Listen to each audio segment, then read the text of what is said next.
Well, I've read a story this week from the Reader's Digest about a person who was traveling for work.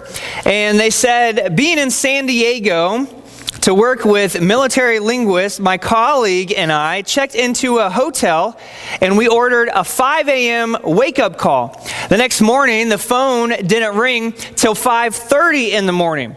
You are supposed to call us at 5 a.m., I admonished the desk clerk on the other end of the line. What if I had to close $1 million contract this morning? Your oversight would have cost me that deal. Sir, he said calmly, if you had to close that type of deal, I doubt you'd be staying in this type of hotel. I read that this week and I thought, man, money, right? Money. Everything is about money, it seems. In life, politics are funded by money. Your standard of living is decided by money. Image is largely about money. Our biggest holidays are so commercialized, you're forced almost to spend a lot of money every time one rolls around, or else you feel like you're not really participating in that holiday, like you're not giving your kids the holiday feel. We were in Target yesterday, and of course Valentine's Day stuff is already out, and it's been out even before we went there yesterday. But man, it's just one after another, and it's all enough to make you sick when you really think about it. Last week we began a new series called The Treasure Principle. It's based off the book with the same title by Randy Alcorn. And over the next several weeks, we are going to look at 6 different treasure principle keys in order to help us unlock the joy of generosity. Now, as stressful and distasteful the world's view of money can be, and ours, we are not exempt. Just because we're a Christian doesn't mean we get everything figured out and everything falls into line for us. Oftentimes, our view of money is nearly identical with the world's view of money. But God offers us some key insights into how we can use and how we can view something so prevalent and so essential in our lives. Now, do you know what the definition of a key is? A key. Used as a noun, it's a small metal instrument specially cut to fit into a lock to move its bolt. And we use them every day. You probably used one to get into your car today. You probably used one as you left the house. You locked your front door. But if we use it as a verb, it means something a little bit different. It means to regulate or adjust by actions, thoughts, or speech to a particular state or activity, bring into conformity. Bring into conformity. In order to unlock the treasure principle, we have to have the right key. We have to have the right key, which means we have to have the right perspective. When the man found the treasure in the field from our story last week in Matthew chapter 13, the reason that he sold all he had to acquire that field was because he saw the treasure as just that. He saw it as treasure. How many people do you think walked by that same field and didn't recognize it for what it really was and what it really contained? He saw something that others hadn't. He saw it for the value it was. He had the right perspective about what he was looking at. And if we're going to understand the treasure principle, we have to have the right perspective too.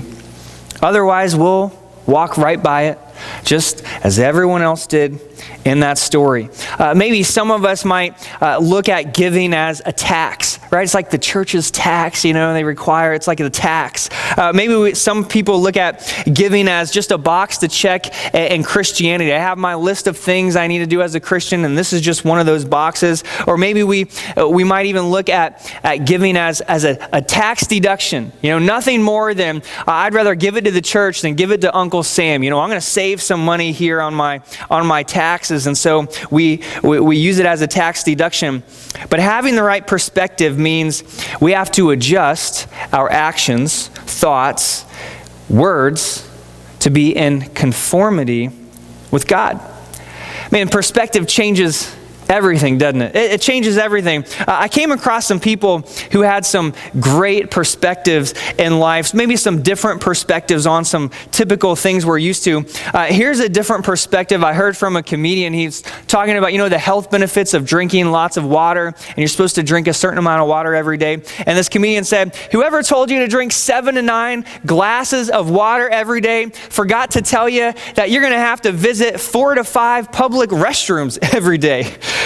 Here's another one I found. I asked an EOD guy, an explosive ordnance disposal guy, once about the stress of bomb defusing. He shrugged and said, it's not. Either I'm right or suddenly it's not my problem anymore. I really like that one.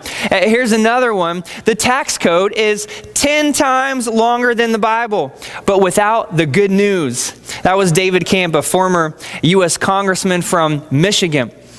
When it comes to money and possessions, these physical things, right? The right perspective can change everything for us. It can change everything. Now, our first treasure principle can do just that. And if you have your bulletin, I encourage you to get your sermon outline out, follow along as we study together, scripture references, some fill in the blanks. But this first one I'm going to give you, the treasure principle, is right up at the very top. There's that graphic, at the dollar graphic at the top, and your first treasure principle is right there. God is the owner. We are the managers. God is the owner. We are the managers. Everything we own, every dollar in the bank, every talent that we have, every day of our lives isn't ours to own. It's not ours, but it is ours to manage. It's ours to manage.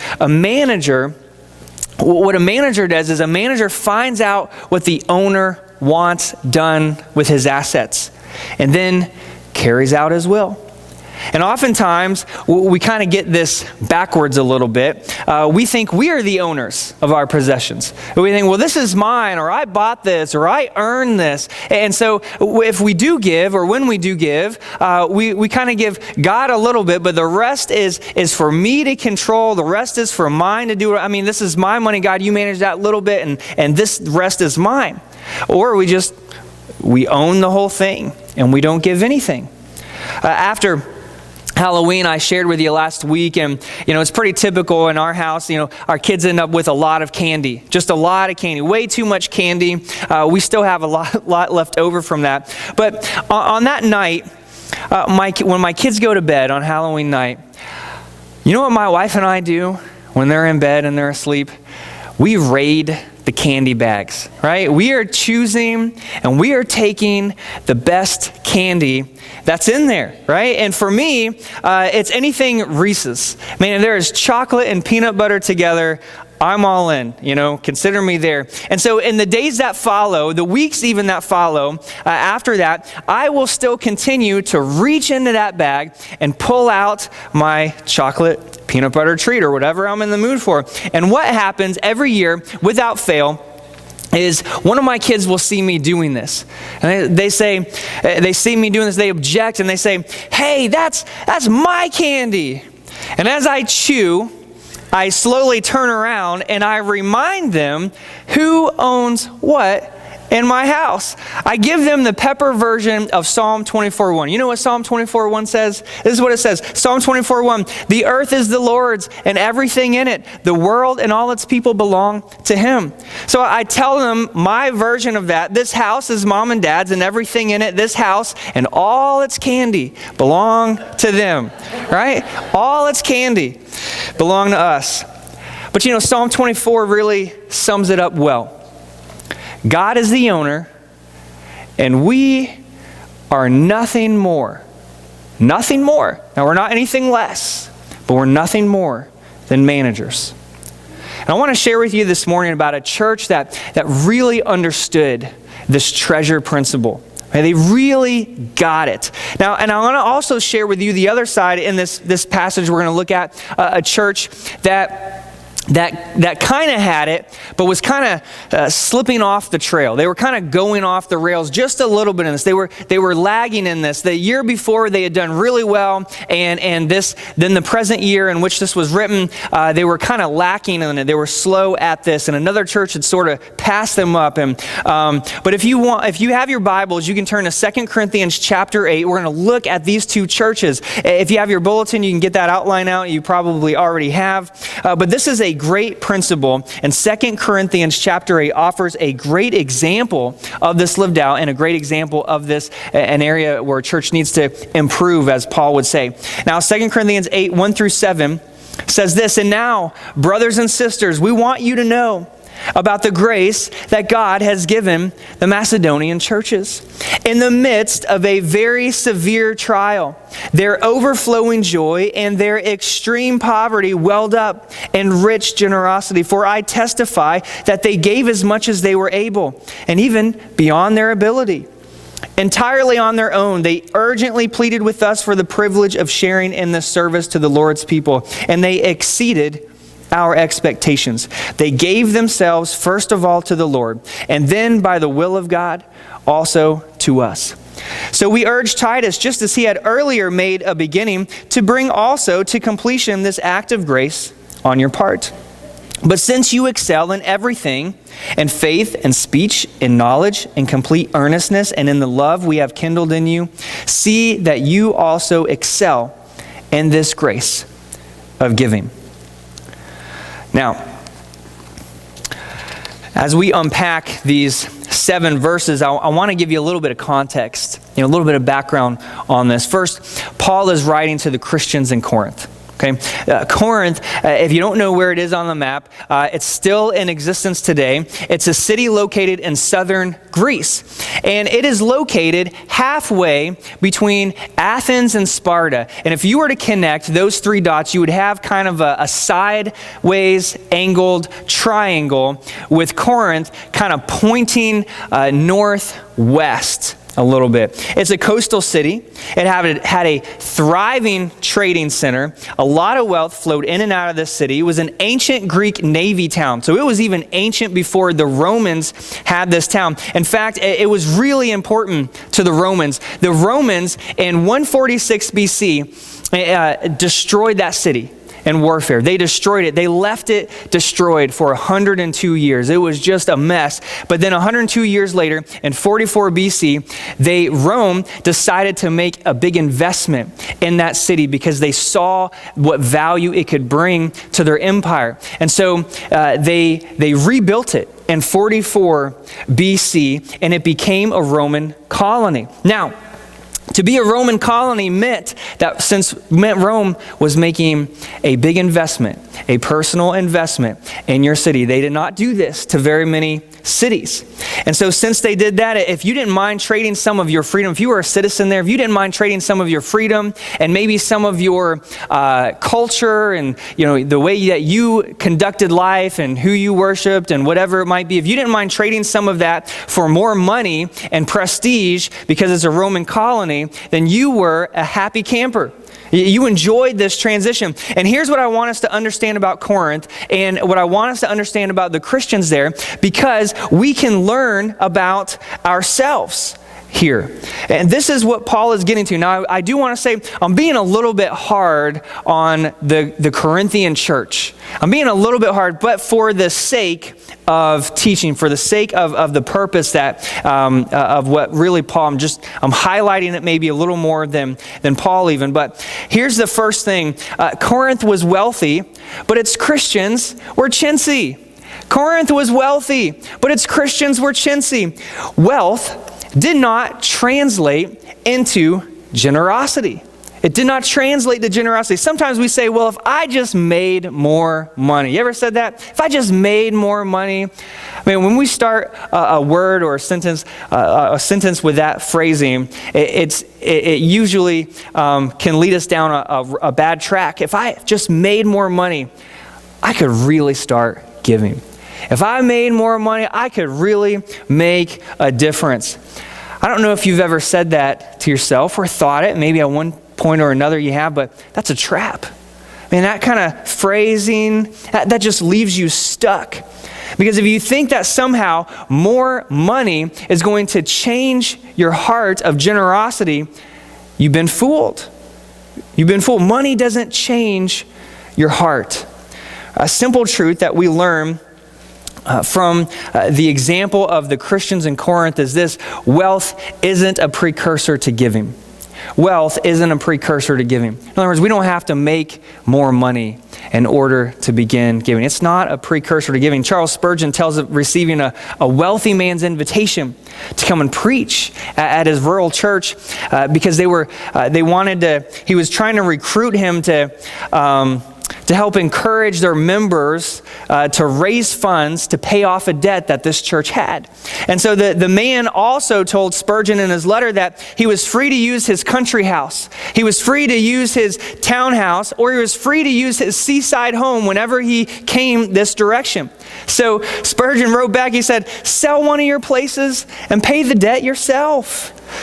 You know, wealth isn't a precursor to giving. In fact, a couple of weeks ago, there was an article that came out based on 2020 numbers that the world's richest people, 100 billionaires, some of them gave $0 to charity. They gave zero away in 2020. Wealth isn't a precursor to giving, but we like to tell ourselves that. We convince ourselves of that. But you know, one of the biggest problems with that mindset is that most of us will never get wealthy.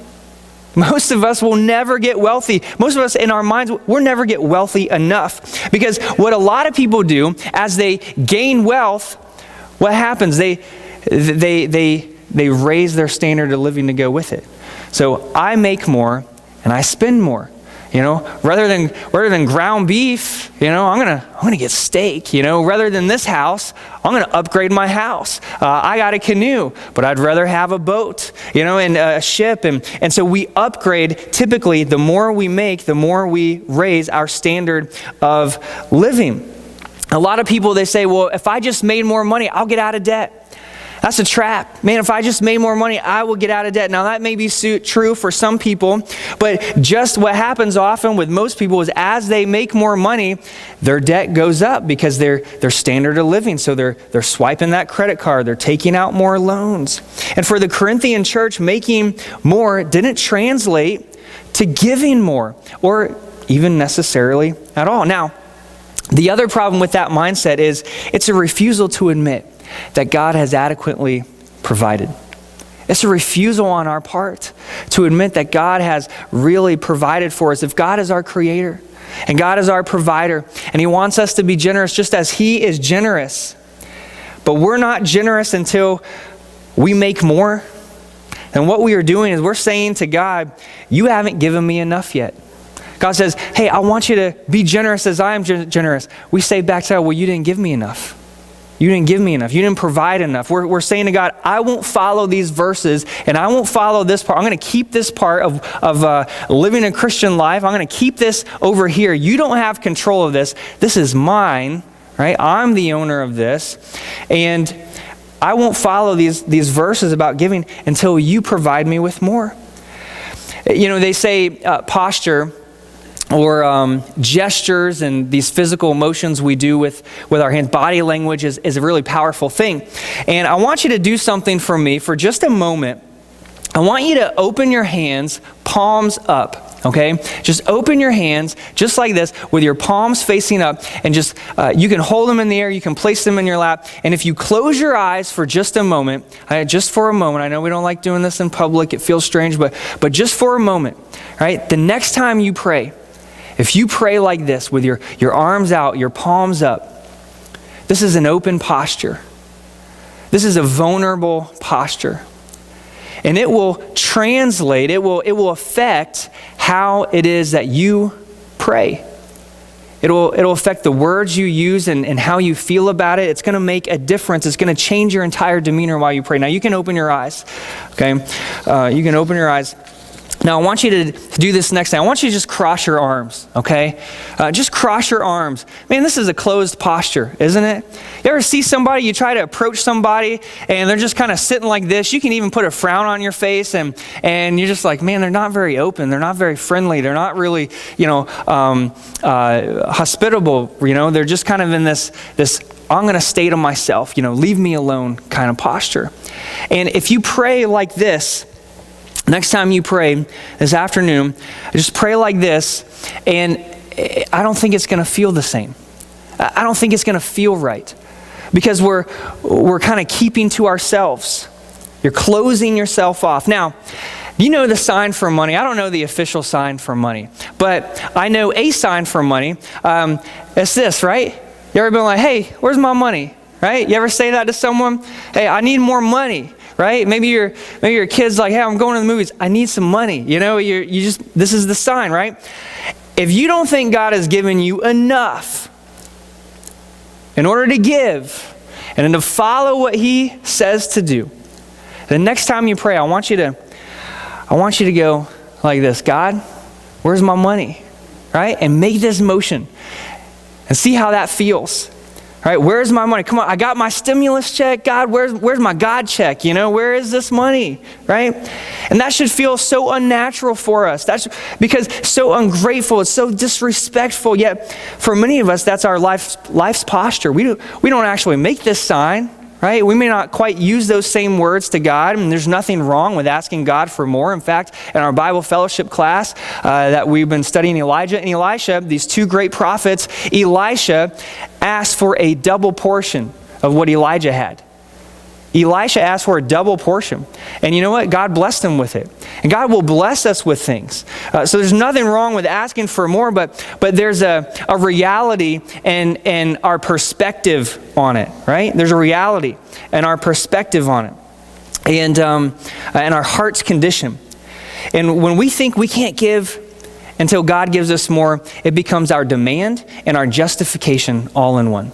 That's what it is. It's our demand to God and our justification for not giving all in one. And I wonder sometimes if when we say that, if God ever says, you haven't been faithful in the little things, why would I bless you with bigger things? Why would I trust you with bigger things? You see, wealth isn't a precursor to giving. It's important that we recognize that. Now, here's the third thing we can learn from the Corinthian church is just as wealth isn't a precursor to giving, excellence and spiritual disciplines aren't always precursors to giving. Excellence and spiritual disciplines aren't always precursors to giving. Look at verse 7 with me. The words will be up on the screen. But it says, Paul says, but since you, he's writing to the Corinthian Christians, he says, but since you excel in everything, in faith, in speech, in knowledge, in complete earnestness, and in the love we have kindled in you, see that you also excel in this grace of giving. So Paul mentions 5 things. And he's saying, you are so good at this. You have excelled in this. You're excellent at these 5 things. You're full of faith. You have great speech. You speak passionately. You speak the word of God. There's no coarse words that come from your mouth. You're knowledgeable in who Jesus is. You're knowledgeable in the scriptures. You have complete earnestness. You have love in you. You're full of love. You have these 5 great qualities. These are really good things, and Paul's laying it on them. But Paul says there's one thing that's not in that list. And Paul makes sure it's removed from that list, and he puts it over here in another category, and he says, you excel in these things, but see to it that you also excel in this. Right? It's almost as if Paul's saying generosity is this standalone issue. One of the most frustrating things, I don't know how much you follow the government and Congress and all this stuff, but one of the most frustrating things at times is watching elected officials try to bundle multiple issues all together and put them in one big bill as if they're all contingent on one another, right? As if they're all have to do with one another. They should all be grouped together. And a lot of times I think we're simple-minded and we think, well, why do you need to put all those things together that have nothing to do with each other? Why don't you just vote on this one issue by itself, and then let's tackle this next issue, and then let's look at this issue, and let's give each issue its own time, and let's give each issue its own resources, right? And let's talk about each one, and just vote on one issue. But instead, they add, in this package, they add like $700 million to Sudan, or a study of tadpoles in Arkansas for multiple millions of dollars. And we're going, what? Why are we doing this? Things don't always have to be bundled together. And Paul is pulling out giving from the rest of these spiritual parts of their lives. And it's so big and it's so important. It's like he's saying it has to be tackled independently of the other parts of a Christian's life. It needs some extra attention. And you can know a lot about God. You can be a terrible giver. Paul's saying you can be gifted in speech, but you can be inept in giving. You can be full of faith, but you can lack the grace of giving, as it's called here. And Paul wants them to excel in this area like they do in these other areas, right? But then there's this other group of churches, these Christians that Paul is talking about. He mentions in 2 Corinthians, and he starts in verse 2 of chapter 8. The Macedonian Christians and these churches are it's not just one church in the Macedonian area. There's 3 churches. There's Philippi, there's Berea, there's Thessalonica. And so this region that Paul begins to talk about is to the north of Corinth. It's to the north of Corinth. And in many ways, it was kind of the competitor to Corinth. These were economic competitors. These were kind of who's most prestigious. They were kind of competitors in that regard as well. And they knew this was like Ohio State and Michigan. Okay, this was like the Gators and FSU. Like there was this tension between these two places. And Paul is writing to the Corinthian Christians about the Macedonian Christians. And they were these economic and cultural rivals. Right? They had a strong trading post. The Macedonian churches had a strong trading post, just as Corinth did. In fact, in Philippi, they produced expensive cloth. They had all these mineral-rich mines. There was a lot of money. If you remember, about a year ago, we studied the book of Philippians. We just walked through that little book. And in that we learned where Philippi was located was right in the middle between the east and the west of the Roman Empire. Right in the middle. And so everyone from the west would bring their goods over to Philippi to trade with the east. And all the Easterners would bring all their goods to Philippi to trade with the west. So there's money, and there is resources, and there are all of these goods from both parts of the world. And Paul kind of mentions, if you were to read past our 7 verses we're looking at, Paul kind of sets them up, and he knows that they're kind of competitors, right? And he says, you excelled in giving to the Corinthians. He says, you excelled in giving last year. But this year, the Macedonian churches, they have you beat, right? He's trying to get them back on the right path. And Paul wrote in verses 2 through 5, I just want us to review this, of the Macedonian churches. He says, in the midst of a very severe trial, their overflowing joy and their extreme poverty welled up in rich generosity. For I testify that they gave as much as they were able, and even beyond their ability. Entirely on their own, they urgently pleaded with us for the privilege of sharing in this service to the Lord's people.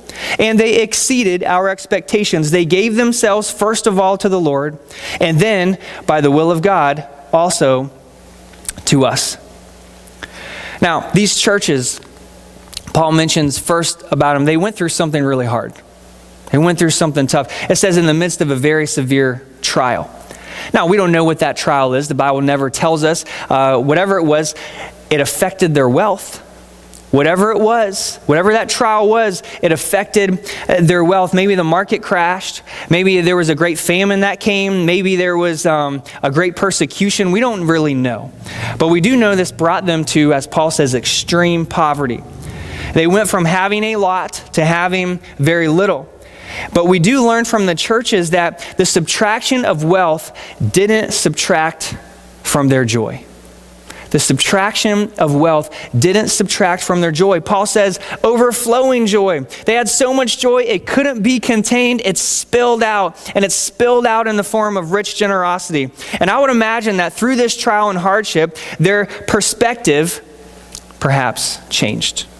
Right? Maybe they realized in this, when they lost it all, when they lost all these temporary things we hold on to, and it was ripped from their hands, they realized, you know what? God's the owner. We are simply the managers. And according to these verses, it appears the Macedonian church's view of giving, if I was kind of summarizing this, what I read in this, their view of giving was, giving isn't a luxury of the rich. It's a privilege of the poor. Right? Giving isn't a luxury of the rich. It's a privilege of the poor. Jesus might say, the poor in spirit. Right? The people who are more worried about those eternal spiritual treasures rather than these physical things of life. You see, God is the owner and we are the managers. And they couldn't wait for the privilege as managers to carry out what the owner wanted done with his assets. They couldn't wait, he says. Randy Alcorn shares a story that changed his perspective on physical things and on giving, on this principle about God being the owner and us the manager. And this is what he shared. He wrote this in 1990. Excuse me. I was a pastor at a large church making a good salary and earning book royalties. I had been a pastor for 13 years since the church began. I didn't want to do anything else. Then something happened that turned my family members' lives upside down. I was on the board of a crisis pregnancy center, and we had opened our home to a pregnant teenager, helping her give up her baby for adoption. We also had the joy of seeing her come to Christ. I felt an even greater burden for the unborn. After searching scripture and much prayer, I began participating in peaceful, nonviolent rescues at abortion clinics. For this, I was arrested and sent to jail.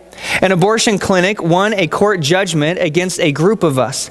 I told a judge that I would pay anything I owed, but I couldn't hand over money to people who would use it to kill babies. This was a matter of conscience. Understand, he writes, that I've never failed to pay other debts, nor do I recommend that others avoid paying them. He continues, then I discovered that my church was about to receive a right of garnishment, demanding that they surrender 1/4 of my wages each month to the abortion clinic. The church would have to either pay that abortion clinic or defy a court order. To prevent this from happening, I resigned. I'd already divested myself of book royalties. The only way I could avoid garnishment was to make no more than minimum wage. Fortunately, our family had been living on only a portion of my church salary, and we had just made our final house payment, so we were out of debt. Another court judgment followed involving another different abortion clinic. Though our actions had been nonviolent, the clinic was awarded the largest judgment ever against a group of peaceful protesters, $8.2 million. This time it seemed likely we would lose our house. By all appearances, and certainly by the world's standards, our lives had taken a devastating turn. Right? Wrong. It was one of the best things that ever happened to us. What others intended for evil, God intended for good. We began a new ministry. My wife, Nancy, worked at a secretary's salary, supplementing my minimum wage. Her name alone was on all our assets, including the house. My inability to legally own assets was nothing I sought after and nothing to be congratulated for, but God used it to help me understand what he means by everything under heaven belongs to me. God used those court judgments to take my understanding of his ownership to a new level. He was teaching me the first of 6 keys to understanding the treasure principle. God was and is the owner of everything. I was the manager.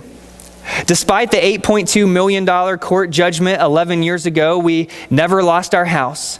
While paying me a minimum wage salary, the church owned the books I wrote, and suddenly royalties increased.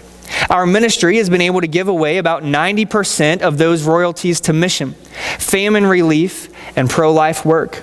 In the last 3 years, by God's grace, we've given more than $500,000.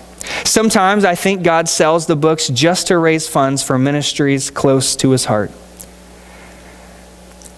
I don't go to bed at night feeling I've sacrificed that money. I go to bed feeling joy because there's nothing like giving. And he wraps all that up by saying, giving infuses life with joy. It interjects an eternal dimension into even the most ordinary day. That's just one reason you couldn't pay me enough not to give. Treasure principle number 1.